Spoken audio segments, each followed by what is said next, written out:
can we talk about accountability? Like pastor blessing and parent blessing and things like that. Like Mehgan, could you maybe touch on that? Like, I mean, no. So like, what does that look like?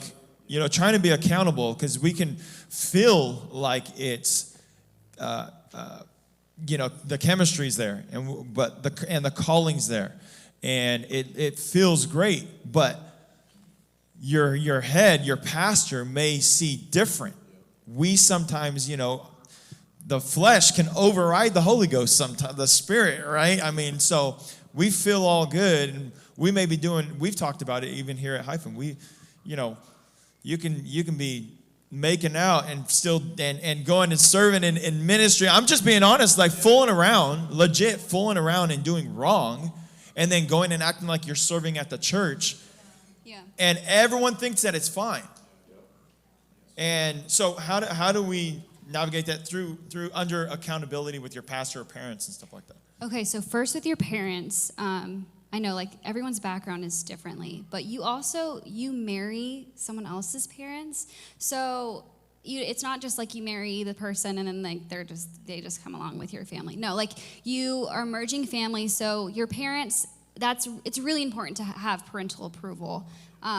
Parents, and I would say pastor as well, they can see things that you can't see. When you are in a relationship and you're caught up, there's a lot of blind spots that go up because your hormones are high, everything's high. It's just this love bubble, and there's some people that can just see out of it, both parents and pastor. If your pastor says, I just don't feel like this is the one for you, he probably, most likely, has prayed about it a little bit more than you have, just because you are in this bubble of, well, I want to be married, and this person makes me feel good, and I like them. And your pastor is looking from the outside, your parents are looking from the outside, and they're like, well, they don't bring this to the table. You're constantly having to tell them to get a job. You're constantly having to tell them to go to church. You're constantly having to tell them to worship. You're probably not looking for those things. Let's be real, especially in the first couple of months. You're like, oh, well, they look cute, and they make my Instagram look super good. Like, I'm going to get a lot of likes. Just be really aware. If people are saying things, and if people are saying things often, there's probably merit to it.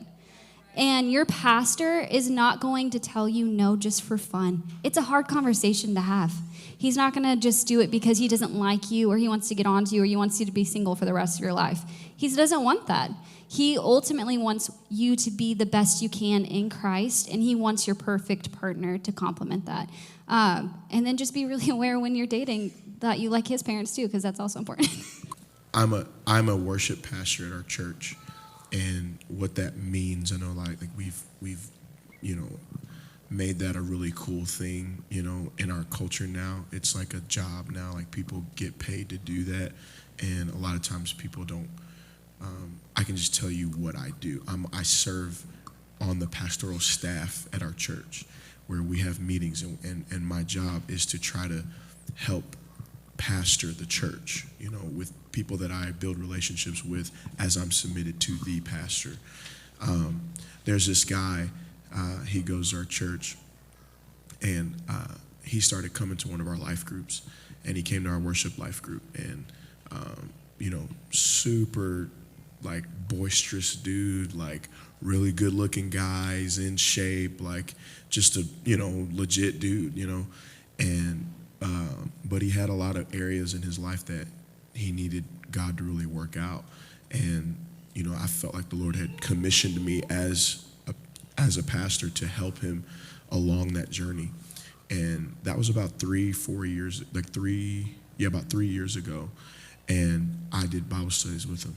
I baptized him.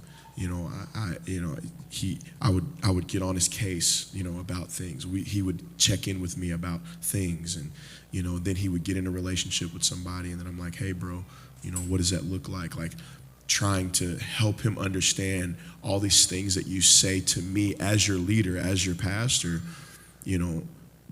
places that you're trying to go. And I can look at the situation that you're headed right now and say, hey man, I don't know that is really where you're, like, I don't know that she's trying to go the same place that you're trying to go. And man, it's really hard to talk to somebody that's not apostolic, that doesn't have the full understanding that we do. And I would pray for him all the time. You can ask my wife, like I would lose sleep about him, like just, you know. And I just wanted to hit on the part where she's talking about accountability with the pastor. Is he was in a relationship very recently that looked like it was the right one, and you know, there were things that were going on that shouldn't have been going on, and I told him, I said, bro, I said, man, if you're wanting, because he's wanting me to perform the ceremony, he's wanting me to, you know, marry them and do their marriage counseling and all this stuff. I said, hey bro, I'm just letting you know, man, if you want to move on with this relationship, like I can no longer be that person in your life. Like I love you, I'll be here, but like I don't believe in this. So like you can go do this on your own if you want, basically. And man, I could get emotional. He said, oh man, like if you told me that this is not what's right, he broke it off. And I've watched him grow so much, serve so much, and be, you know, he's in almost every ministry of the church. He's serving the kids, he's on the platform, he does everything. And just making the decision to be submitted to your leadership whenever they ask you these things, it has blessing on his life. And it's not because I'm some special person. It's because God has placed authority in our lives to help us. Like basically meaning that God is going to tell things to your pastor, to your leader about you that he's not going to tell you. That he's going to ask you to trust the man of God. And it's not because this man of God is so special. It's just because of the office of the pastor that he holds. So when you change your mindset of, hey, I need accountability in my life, not because of not to say that I'm accountable to this person, you know, like Todd Johnson is an amazing man of God, right? Like everybody knows Todd Johnson is like, man, he's amazing. But it's not about him. It's about the office that God has called him to serve, and he serves that with grace, and God is giving him insight about your life, that you need to get that insight from him, because it may not come to you from God, it's going to come from him. There's some things that aren't going to come straight to you, and that is why you want the accountability structure set up in your life. That's why you want to know what your pastor thinks about so-and-so or whatever, is because that, like she said, there's an opportunity, there's something that you just can't see or that you just don't know. And it is so important to have accountability in your relationships, 100%. So good. So very good. One more thing. I want to give you guys practical things that you can do. Like, I know it's like this overview thing that we're talking about, and we're speaking from the place of we've been married married for years, and we have kids and all this kind of stuff. But like a practical thing that we do at our church is we do counseling. Like we do pre-engagement counseling, and then we do premarital. So like pre-engagement is like dating counseling. So this is where you sit down. You found a guy. You guys hang out. You guys enjoy each other's company. You know, all this sort of thing. And just so you know, like when people are saying like, oh, I'm not, like we're not dating. Like if you go somewhere and he picks up the check, like you're dating. Okay. If he talks to another girl and you would get mad about that, or if you talk to another guy and he gets mad about that, you're dating. Just so you know, that is like, good. Like I hate that That's whole good. oh, we're not official on Instagram or like Facebook. Like, bro, that's games, okay? That's games. Stop playing That's games. good. Stop playing games. Be real. If you want to do this, do this. If you don't, then don't. But practically, I think it's very important that talking about accountability, you need to know what you need to know what success is and what it looks like. Success looks like, hey, we're meeting and having these conversations with a couple, our youth pastor, our hyphen pastor, or whoever it is, and we're talking about the issues. Hey, he said this to me, like, it made me feel, okay, how does this trigger through your past? Like, how did you grow up? How did he grow up? How, like all of these things, like before you get engaged, because the problem is that if you get engaged, like 92% chance that you're gonna get married when you get engaged. But if you can have some really good counsel before that decision is made, it takes the pressure off of each other to have to get married. And then you're in it. Because I'm sorry, bro, like, I'm just going to let y'all know, like, everybody that's married probably shouldn't have got married. Like, I'm just going to let you know, like, I'm just being real. I know a lot of people that got married. There's a lot of people that got married that was great. Like, they should be, like, like, we're happy for them. It's great. They're doing incredible things. But then there's other people that got married that they just shouldn't have got married. Yeah, and if you think if you have issues like with dating, and you get engaged and like, oh, it'll be fine when we get married. Oh, No, sir. right. It's actually going to get exponentially worse. Yeah. So let's not do that, thinking that. And it's like, oh, well, a kid will solve the issue. Oh, what a great idea. Everything's awful, so now let's add sleep deprivation. Great. Let's just add a terrible mood all the time. All the time. Yeah. That makes things so much better. Hey, guys, listen up, okay? Listen. Just, dude, know yourself, all right? Like, if you struggle with lust, bro, like, it's not something to be ashamed of, okay? Right. It's not something to, like, try and suppress, not tell somebody, like have accountability in your own life. And if it's something to where you struggle with that and you're dating and there is that like and is this okay? Is this fine? Yeah, no, Okay, go ahead. Yeah. And if you need like that extra accountability, have it. Scripture says don't make provision for the flesh. Right. Okay? I knew a guy, never mind, I shouldn't say that. I don't want to get too graphic. But just don't set yourself up for failure if you know that's something that you are already weak in, okay?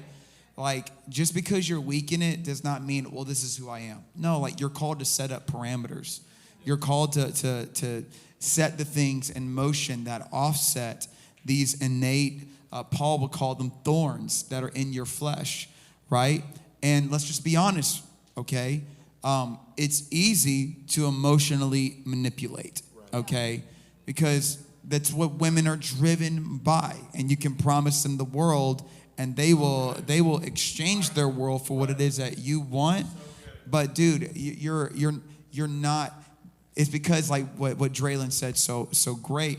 Yes, like we're called to lead, and that's why females tend to follow, even against their own judgment.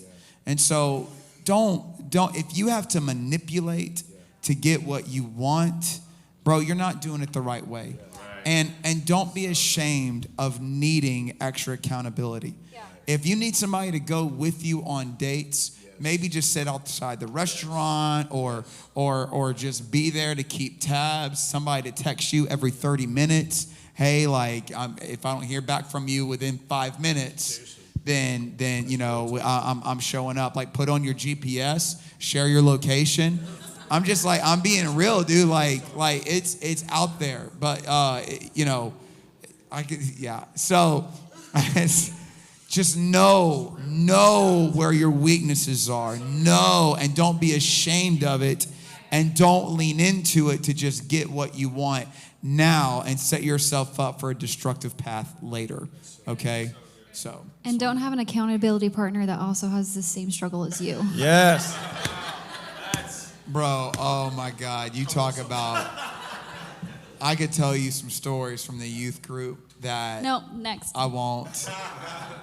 But that's not accountability, that's justification. That's just, yeah. Get somebody that, and accountability looks like somebody either more spiritually mature than you, more experienced, or preferably somebody that is an elder. Okay. Somebody that makes you nervous. Yep. Yes. Absolutely. Like somebody that if they knew and heard the things that you did or said, that it would make you feel like, man, like I feel very, very embarrassed. Like I feel very disappointed in myself, that like it's just like your parents, you know what I mean? Like if you have a good relationship with your parents or your pastor or whoever it is, like bro, if they heard that you like did something that they deliberately told you not to do, like you would kind of, like me growing up, like I felt like terrible, you know what I mean? Like I'm like, man, so like yes, somebody that you care what they think,